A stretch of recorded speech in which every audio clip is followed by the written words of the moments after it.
You are listening to the Hammersy Brothers e-commerce podcast. Like what you hear and want to take the shortcut on your e-commerce growth? Join hundreds of brands that work with us and head over to joinhb.com. That's joinhb.com and see how we can help you further. Join our members and smash your targets and unlock the profits within your e-commerce site. Hi Ian, how are you? Good afternoon, Mark. Yes, I'm good. Awesome. I'm good. How are you? How's the weather? All right. It's really, really hot. And Wow. I am in the studio at the end of the garden. And you have to apologize for, first of all, the roads are being redone just out there with people who start doing work at 6 o'clock in the morning, which is great. It's what you want. And then also there's a dog barking from next door. But if I shut the door, I will melt. So, I haven't got air conditioning because really you don't need air conditioning too often. But there's the days when you do, and today would be one of those. So I know all of you in the UK are going to feel very sorry for me having such nice weather and the inability to stay cool. I think you're all the same. In your office in the winter, you can't put the heating on because it makes noise as well. Yeah, it's the opposite. It's the opposite.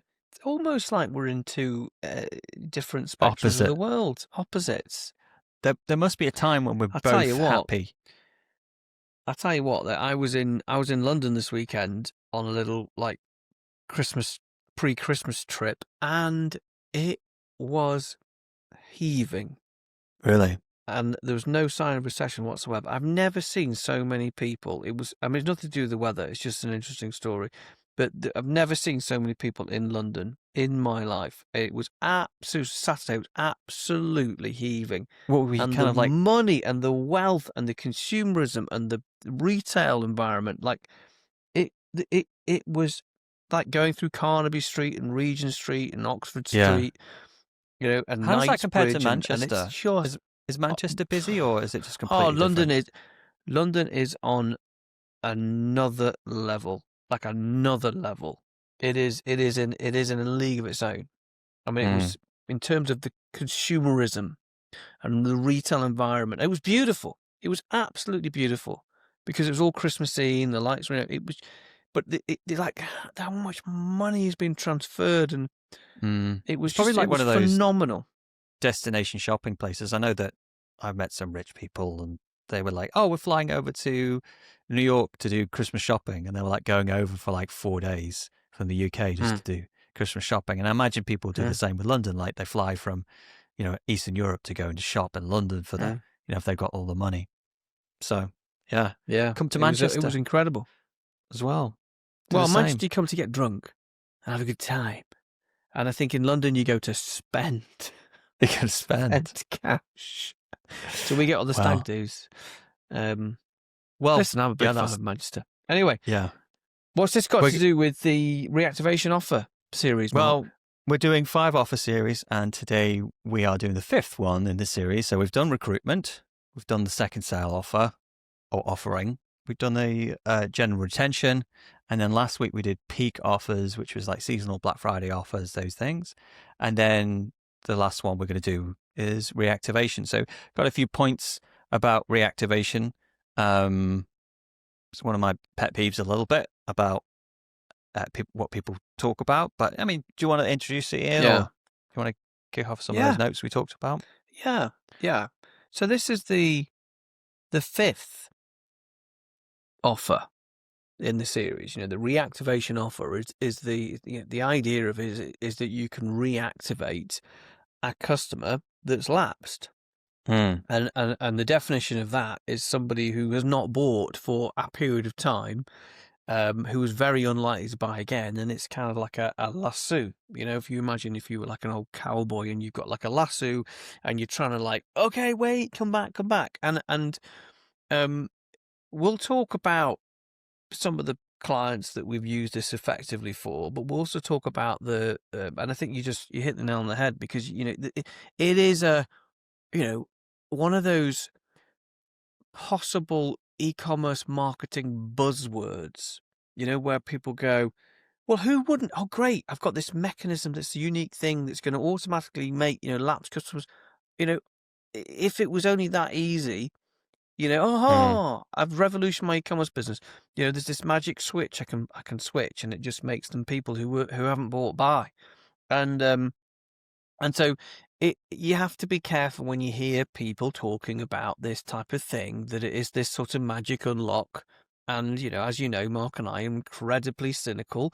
We're two British brothers, and British people tend to have a habit of, being fairly, negative and cutting through the I bullshit don't think we're and negative. finding a reason why you particularly, you're even worse than me. But you will find a reason why something wouldn't work. Well, Because let me give you my opinion on it. So I think that, first of all, reactivation is important. It is important, right? It is important to do, right? But my caveat to that is that if you can very easily go into a client or an e-commerce site and massively reactivate the customers, that means probably your previous marketing is crap, because you shouldn't be able to really do it. Because if your marketing was good for the second sale and repeat business and those kind of things, you should have got them then, rather than waiting to be reactivated. So, like, either you've not done anything and you can easily reactivate them, or you have already tried lots of things and your reactivation is more of an icing on the cake kind of activity than like doubling the cake. It's one of those. So I kind of say it with a caveat, and I think it is one of those buzzwords in the industry where it's like, oh, we'll just reactivate all your customers and we'll just turn your business around overnight. It's like, it's got to be there, but it's never going to be revolutionary as long as your marketing's pretty good in the lead up to it. Yeah. I think that's the key of it. That's the absolute key, is that Mark and I, with any businesses, e-commerce businesses that we have ever worked with who have done really well and scaled, is that they've never had to rely upon a reactivation offer in order to scale.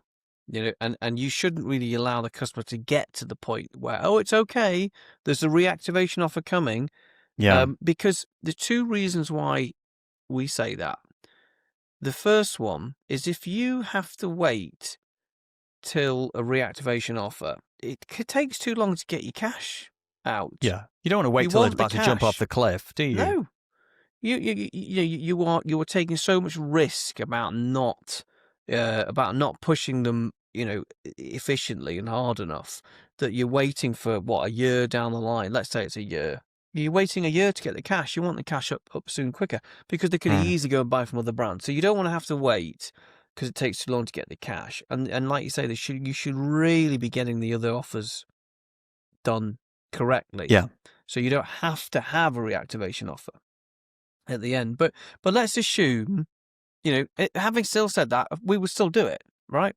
We would still recommend implementing the reactivation offer, because it is money for nothing. Because the reality is, they're going to go anyway, so you might as well, call them back. And if you don't reactivate them, you're going to have to go and acquire new customers again, and that's very expensive. So you may as well go and, try and reactivate them. So the question is, unless you've got anything else to add on the reason I think why. we need to define what a lapsed customer is, because it's going to be different. It's the what, it's the when and the what. Okay. Yeah. So it's the two questions of a reactivation, is the when and the what. We'll give some client examples as well. But let's the when is the first. So when is somebody in the reactivation stage? Let's do that first. Then we'll do the what to send, what to do, but when. Yeah. Because it differs, right? Yeah, it differs. So everybody's different. Everybody's different. Like, obviously, if you're a one-hit wonder, pretty much everybody's going to be a lapsed customer. If you're selling wedding dresses, people are mostly going to be lapsed customers by the time they walk out the door, because they're not going to buy again. Effectively, what we do is we look at the probability of someone buying again, and we wait till that's 95% likely for them not to buy again. So 95% probability that, based on the time that they have been in the system from their last purchase, is they're not likely to buy again. So basically, they've got a 5% chance of buying again at that stage. So you can see anybody that buys, you can plot them all out, and you will see the tail. They'll drop off, and you go, well, 80% of people have bought by this stage, 95% of people have bought by this stage. That's the time. 95% of people who are going to buy again have bought by this stage.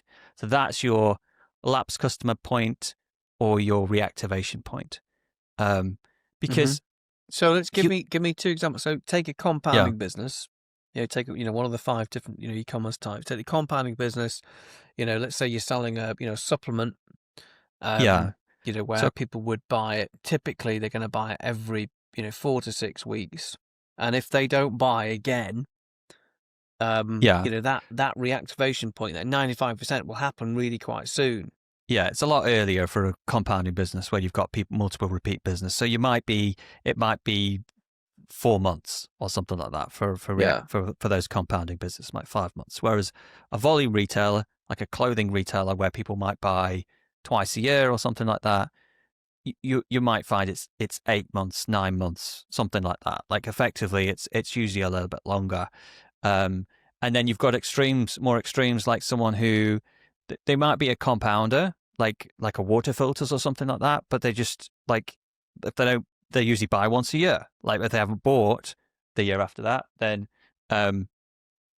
that's them, isn't it? Yeah.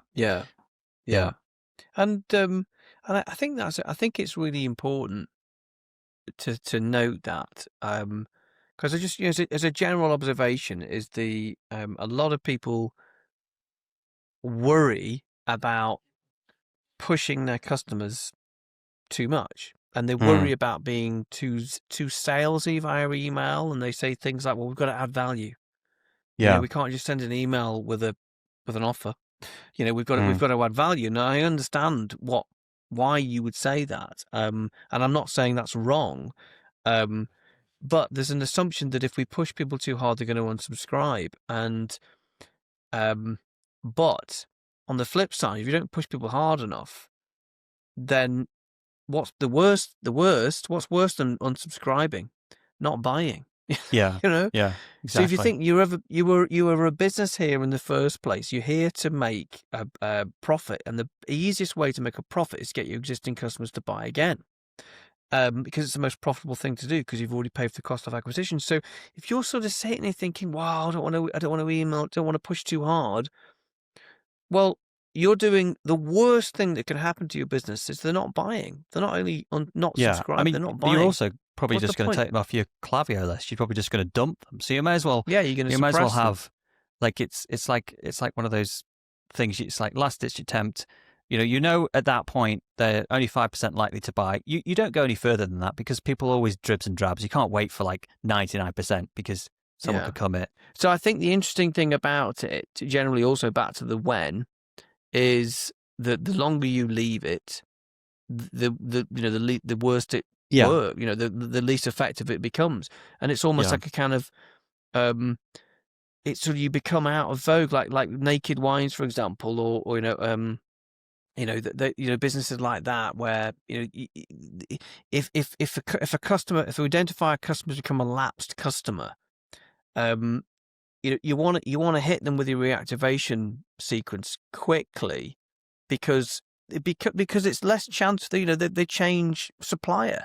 They buy it from Virgin Wines, or they buy wine, or they'll buy wine from Waitrose Wine Club again, and so you don't want them to leave. You might as well get in earlier. And it's also the same thing with any type of business. I think it's like it's the same thing we talked about before. Is like if it costs you $50 to buy a customer, a lapsed customer, you've got up to like $30 to buy them back again. So you can give them some money to bring them back again, because effectively, according to your stats, they're worth 5% of that amount of how many they've got in terms of how much they would order. So there's not much value there for you. So you're not losing anything, but in order to kind of get the revenue back, you're going to have to buy them on the front end. So you can give some of that to the lapsed customer. So shall we talk about the kind of emails and the kind of offers that have worked? So there's two. Just before we do that, there's two mediums that you would do with lapsed customers. First of all, one of them is email, which is obvious. The other one is people who've unsubscribed from your lists and who you can't email again. They can be targeted on Facebook and Google as audiences and those stuff. So there's two areas of reactivation and slightly different. Let's talk about email as the main one, because that's most of what people talk about. So we can do email, SMS, and direct mail. Exactly the same. right? They're exactly the same thing, and so you would often batch those three things together in a sequence. So you wouldn't necessarily say, "Oh, I'm only going to SMS them," or "I'm only going to email them." You might put them all. You might SMS them, email, and do a digital print mailer as well. But I think the overall mechanic in terms of the what we've seen work quite well is a monetary based offer, something slightly different than your normal offer. So, for example, if you've been doing your weekend sales that are 25% weekend, 25% spring, bank holiday sales, whatever it might be, if that's your normal one, do something different, because if you've been emailing them and SMSing them, you standard 25-30% off all the time. If you then do, hey, please don't go, here's a 35% off, it's just blind. They're blind to it. They can't see it, because for them it just seems to be just the same as everything else. So you've got to do something different. So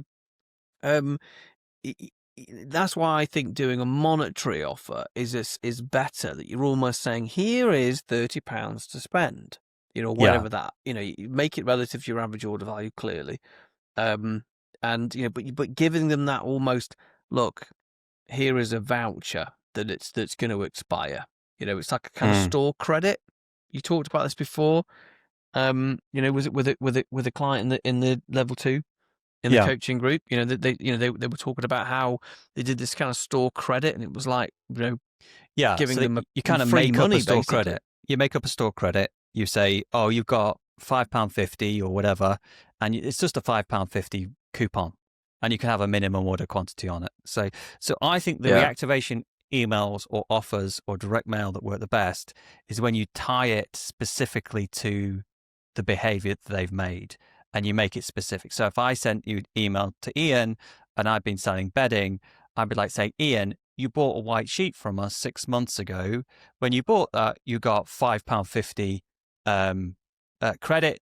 It's going to expire at the weekend. Do you want to go and buy? Do you want to buy something? So I'm kind of tying it to the behavior that the person's made. I'm making it feel like it's a message. I'm giving them some money that I'm saying it's yours. You're going to lose it, and I'm about to take it back. Whereas actually, all I'm actually doing is to send them a coupon for £5.50. So things like that are different because they're different from the normal flow of the emails, and effectively, if your normal emails haven't been converting, you have to try a different modality. You have to try a different message. You have to try a different sneak. So it could be more text-based. It could be more founder-led. It could be with your founder-led signature at the bottom.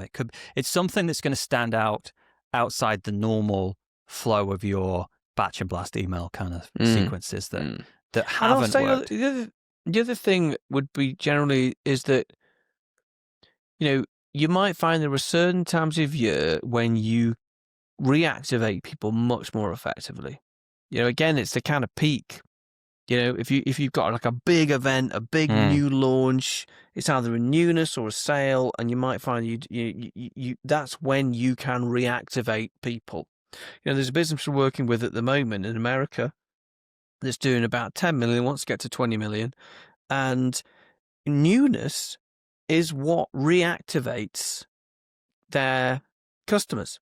Bringing out new product. It's a very much a kind of craft homeware, business, and that their reactivation strategy is down to launching, and it's a huge part of their growth, because the customers don't buy the same product again, because it's like a kind of crafting thing. It's like buying a jigsaw again. You don't buy the same bloody jigsaw again. You're buying a different jigsaw. So newness is really part of it. So again, it's thinking about how your customers shop and about making it, like going back to what we said before, you can't just whack on a reactivation flow thinking, oh, there you go, tick, there's my reactivation, all my customers are going to magically come back and buy. You've got to think about why somebody would buy again. What's the emotion? Is it the same as the first sale, or is there a different one? And what times of year am I most likely to get it?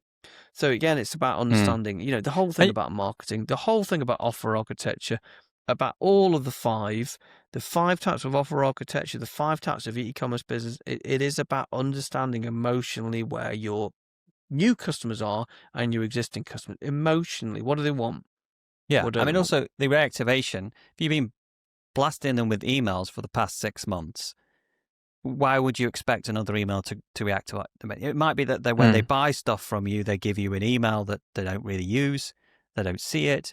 And so, you've got other ways of getting in front of it. You've got the address, you can do a bit direct mail, you could do a postcard, you could do remarketing to them, you could do audience targeting. Like effectively, if you're going to delete that customer from your email list and they've not bought for that period of time, it might be that they're just not where you're talking to them. You've been having a Yeah. conversation with them and they're Well, just not in that part of the room and they're just over the other side. And it's like they quite happily buy, but they just haven't been talked to. it's message, market, medium. If the marketing isn't working, sometimes it's like, well, is the message wrong? Is the market wrong? Like, am I hitting the wrong type of customers, or is the medium wrong? But I think it's like, the funny thing is, the irony here, going back to our kind of cynical nature here, is if you find a reactivation offer working really well, guess what we would say? Bring that earlier on. You bring that to your second sale. You bring that to your general retention campaigns. You don't leave it to your reactivation. If you found like, oh my God, this is a great unlock, it's really working, you bring it further up.